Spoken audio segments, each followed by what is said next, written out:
In the time that we have left this week, I want to take a look at two ancient riverine civilizations. Now we find riverine civilizations scattered all over the place. In Egypt and in Mesopotamia, two ancient riverine civilizations, what we think of as ancient India, two ancient riverine civilizations, what we think of as ancient China, and those are just the big ones in the part of the world we're looking at here. But I want to take the time to look at two of them. And if we're only going to be able to look at two ancient riverine civilizations, then I think that one civilization we should look at is the first one. The first civilization that we know about, there may have been earlier civilizations we haven't found yet, but we have been looking for quite a while. A civilization which develops in a part of the world called Mesopotamia. Now this word Mesopotamia is a place name. It's not the name of a nation or an empire or a society. It's a place name. It's a place on the map. It's a geographical name. Literally, this word Mesopotamia means between the rivers. The Meso part of the word here is the Greek word that means in the middle of. The Potam part of the word is a Greek word that means the rivers. In fact, the Potam part of the word Mesopotamia is the same Potam that you see in hippopotamus. The Potam down here, because hippopotamus in Greek means horse river horse, literally horse river. Hippo means horse, Potam means the river. Mesopotamia is a place between two very powerful rivers. You have a map in your textbook on page 3 that I have on the screen here for you. On this map on the screen, Mesopotamia is the orange and purple areas up here. The area between two very powerful rivers, the Tigris and Euphrates rivers.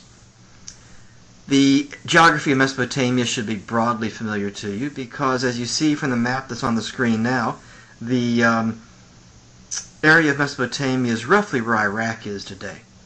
And surely in a class this size, some of you have been in Iraq and know the geography of Iraq better than the rest of us do. As we look at a satellite image here, get rid of the... See, the map here shows you the modern political boundaries of the map. But if we take a look at the satellite imagery here, just to get your bearings, here of course is Saudi Arabia, the Horn of Africa down here, Egypt's over here, Greece over here, Turkey over here, Iran over here, Pakistan over here, Afghanistan over here. The area over here is Mesopotamia. Zoom in a little bit here. You may be able to see the very powerful rivers, the Tigris River up at the top of the map. That's one way you can remember it. The Tigris at the top.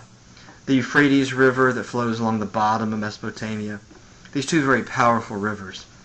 If you look at the satellite imagery here, you may be able to pick up, if you follow my red bouncing ball here, there's like a greenish tint, which I think you pick up clearly down here in the southern part of Mesopotamia. And then this greenish tint that continues around here all the way over to where Israel is today. This part of the world over here, which is broadly considered Mesopotamian civilization. Mesopotamia itself is the area in between these two rivers, but the broader Mesopotamian culture is in this part of the world that looks like a crescent shape.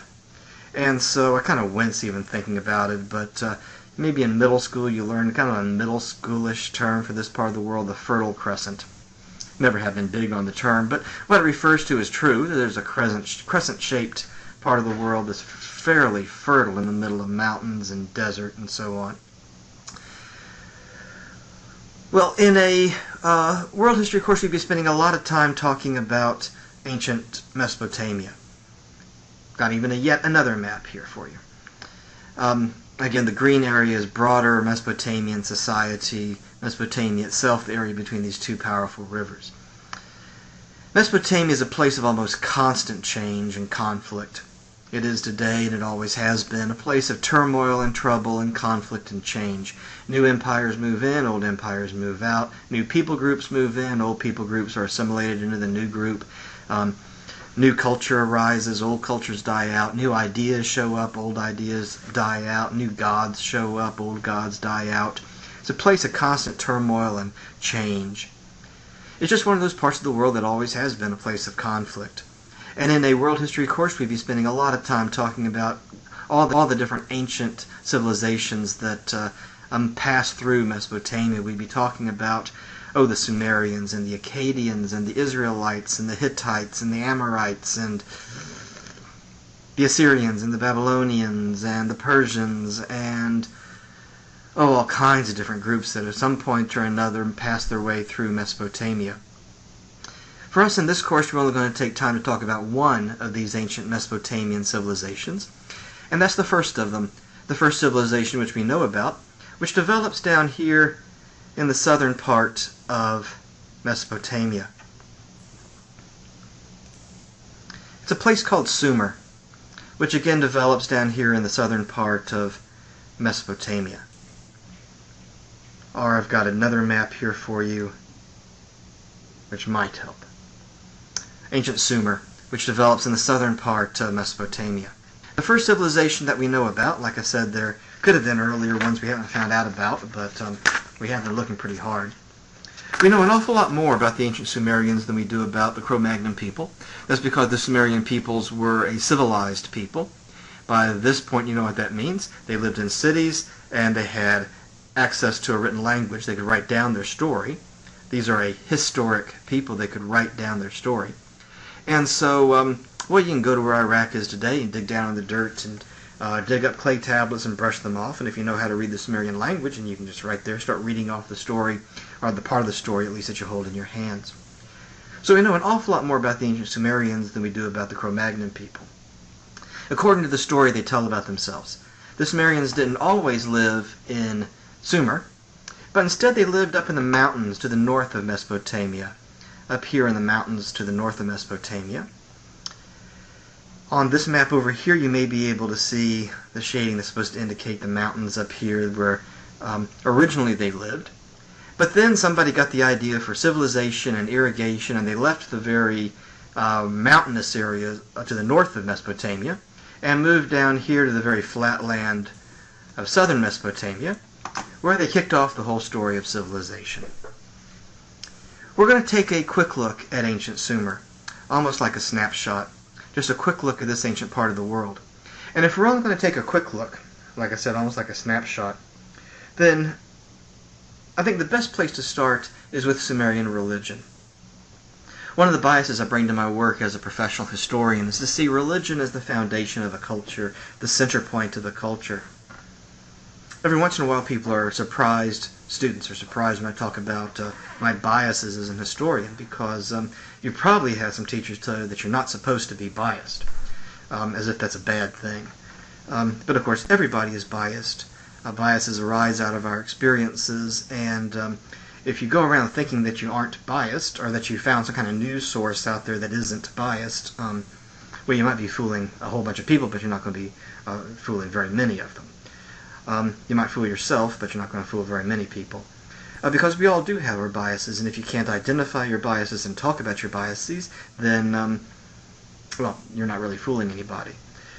But it's just been my experience as an historian that when I come across a new individual or a new culture or a new society, that if I start off looking at religion, then very quickly I come up with very important things to talk about. I get some really fast insights into that individual or that society or whatever.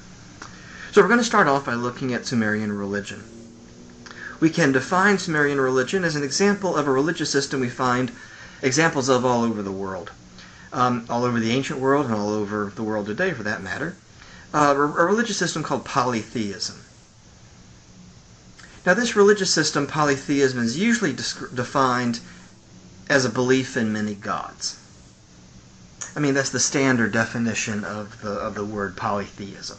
You've probably actually come across the word in another course, and you've got that standard definition, a belief in many gods. I mean, that's the standard dictionary definition. If you look up the word polytheism, you get the definition. It's a belief in many gods.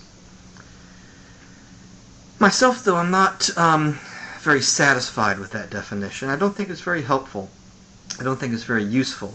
I think it's, in fact, I think it's a little misleading.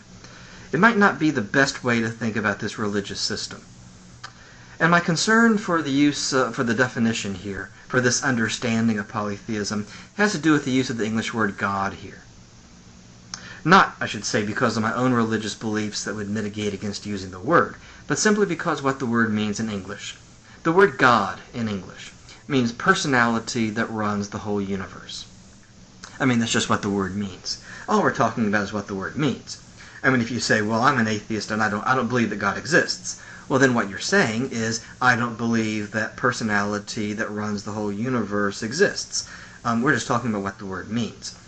And I don't think that, I don't think that word God is the right word to use here. I think it's misleading. I don't think it's very helpful.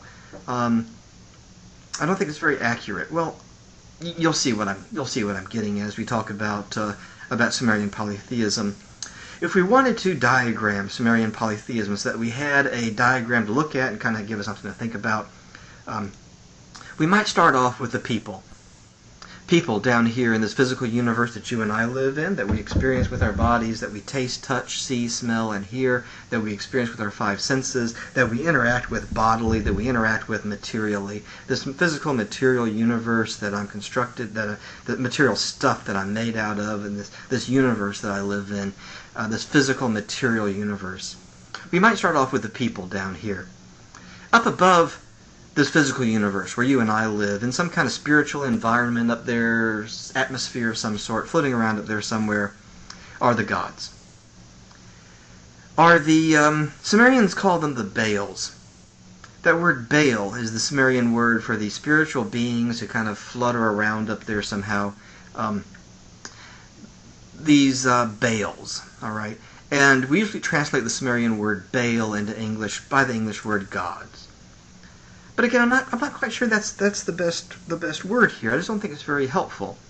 Again, that English word God means personality that runs the whole universe.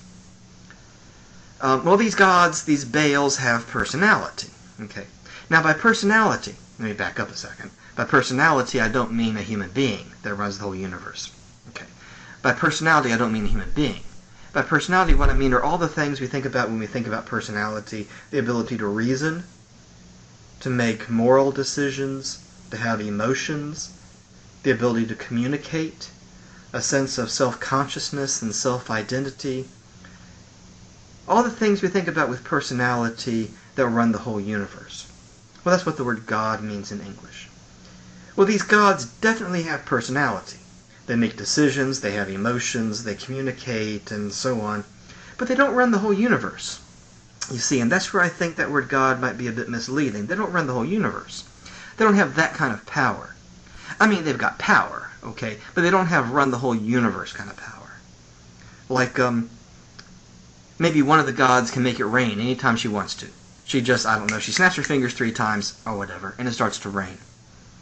Well, I can't do that, all right. That's more power than I have. All right, that's certainly some kind of supernatural power, the ability to make something, to make it rain anytime you want it to. I can't do that. But we're not talking about engineering the solar system kind of power.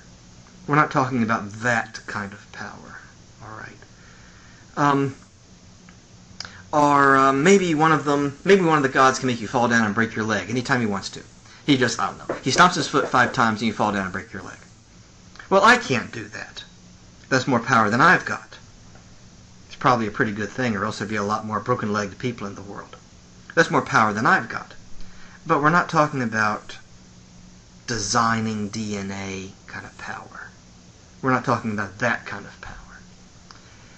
I mean, we're stuck with the word God. We're going to use it, okay. We're kind of stuck with it, but it just might not be the best, it might be misleading. Just keep that in the back of your mind, okay. I think this week and even next week, and well, actually several lectures, the topic's going to come up, and it just might not be the best word to use. We're kind of stuck with it. I'm going to stop complaining about it. I mean, we're stuck with it. But just keep in the back of your mind, it might not be the best word to use, but we're stuck with it. Well, one of our best sources of information about ancient Greek society, ancient Sumerian society in general, and ancient Sumerian religion in particular, comes to us out of a book which is sometimes called the First Book. As I look up there, that should be underlined. That's one of those English Comp 1 things, shouldn't it? Titles of books should be underlined or italicized. We correct that. The Epic of Gilgamesh. It's sometimes called the First Book. I mean, obviously, it's probably not the first book, but it's It's one of the first books that was discovered out of ancient Sumer, and it's certainly one of the earliest, oldest books, and so it has kind of an honorary title of being the first book. It's a novel. It's a story about a man named Gilgamesh. That word epic is a fancy word that means a long poem, which is how the novel is set up, as a long poem. Gilgamesh is the lead character in the story. In a literature course, you'd be reading excerpts from the Epic of Gilgamesh. You'd be talking about how the plot develops and the characters develop and those kind of things you talk about in a literature course. For us in this course, I just want to give you a brief outline of the story so you know what the story's about. Gilgamesh is a king in Sumer. He's the king of one of the Sumerian cities. And, well, he's a pretty good king. And he enjoys being king. I mean, who wouldn't enjoy being king? And, but then, well, he's been king for a while. And he kind of goes through a midlife crisis. He's kind of bored being king. You know, you can only be king for so long before it gets kind of boring. And so he sets out on a journey. He sets off on a trip. It's a journey. He's looking for the secret of immortality, the secret of eternal life, the secret of everlasting life, we might say.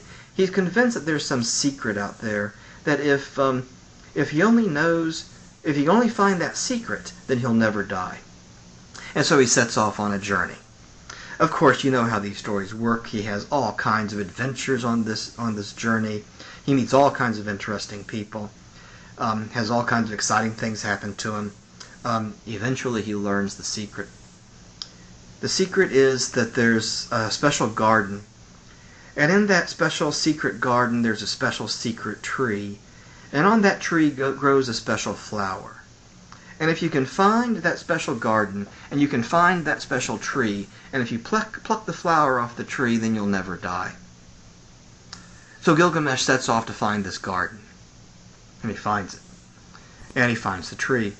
And he plucks a flower off the tree, and now he's got the secret of everlasting life, eternal life. He's got the secret of immortality. But then a snake sneaks up on him and plays a trick and steals the flower away from him, and so he had the secret, but then this sneaky snake sneaks up on him and takes away the flower.